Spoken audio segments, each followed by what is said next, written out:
Au sommaire de ce lundi sport, une solide victoire des Wildcats d'Épinal, de même pour l'Épinal Golbey Volleyball et le 3e trail du Forfelay.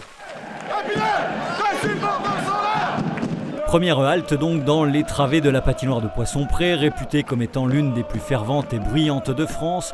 On joue ici à guichet fermé à chaque rencontre. C'était donc de nouveau le cas samedi soir lors de la venue de Villard-de-Lans sous les yeux de Sandrine et de sa petite famille. On vient à tous les matchs en famille avec mes 2 filles, j'ai ma maman aussi qui est là, j'ai mon mari et tout, on est en famille à chaque match. Et pourquoi non? Ça vient d'où cette passion pour le hockey? Voilà, moi je vais au hockey depuis plus de 20 ans et mes filles, je leur ai fait découvrir ça et tout, et puis elles ont pris goût avec l'ambiance. Est-ce que vous connaissez toutes les règles du jeu? Non, pas toutes, on apprend au fur et à mesure. Avec l'aide d'amis qui ont déjà joué, on apprend de nos erreurs des fois quand on crie trop alors que c'est pas justifié. Qu'est-ce que vous aimez dans cette ambiance-là? Tout, la bonne humeur et on est en famille et c'est trop bien.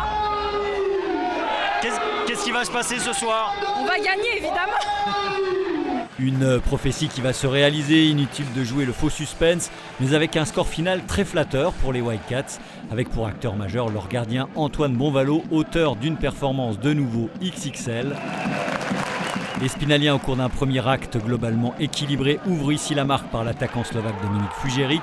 1-0, ce sera le score à la première pause, puis 2-0 sur ce slap surpuissant du spécialiste du genre Peter Rehorchak, dévié par Nechala. Il y aura bien aussi quelques amabilités échangées, histoire de bien montrer de part et d'autre qu'on ne voulait rien lâcher. Et il y aura en fin de tiers et au gré des pénalités sifflées, une double supériorité numérique à jouer de chaque côté, mais les défenses vont tenir bon. 2-0 donc à l'entame de la dernière période, et c'est ce but, le 2e du défenseur Nechala, qui va sans doute plier l'affaire côté spinalien. Les coups de griffe des Wildcats ont été plus incisifs que ceux des Ours de Villars. Dès lors, les attaquants spinaliens, sans doute frustrés de ne pas avoir pu marquer 2 jours plus tôt à Caen pour une défaite 1-0, vont se repaître des espaces laissés. 3 nouveaux buts vont donner une ampleur au score inattendu au vu de la physionomie de la rencontre.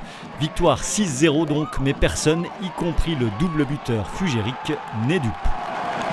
C'était pas si facile que ça ce soir. Non, Villars, ils ont joué bien, ils ont joué physiquement.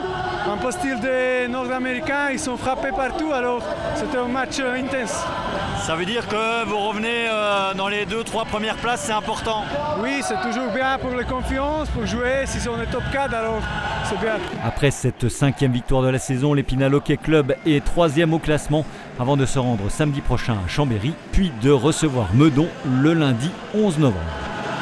Programme chargé pour nos équipes samedi soir qui devaient enchaîner avec la rencontre entre l'Épinal Golbey Volleyball et Conflans-Andrézy. Pas d'image de match à vous proposer après la victoire expéditive, vous l'aurez compris à leur sourire, des Golbéos Spinaliens 3-0.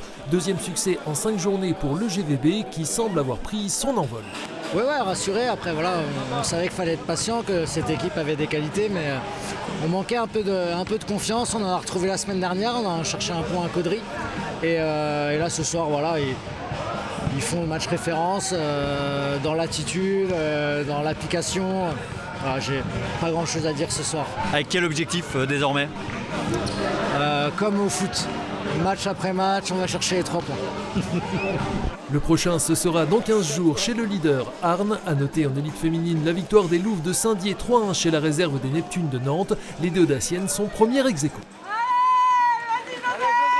Quelques images de trail comme promis pour boucler ce résumé de l'actualité sportive du week-end avec ce dimanche la 3e édition du trail du Forfelay à Corcieux. 245 inscrits sur l'unique format au programme, 16 km pour 500 mètres de dénivelé, dont un bon nombre de maillots noirs et orange des voisins de l'Athletic Club de la Haute-Meurthe qui ont logiquement joué les premiers rôles. En l'absence du tenant du titre Kevin Amado, licencié lui aussi à l'ACHM, c'est Joseph Maurice ici à l'image, 3e l'an passé qui s'est imposé en 1h05.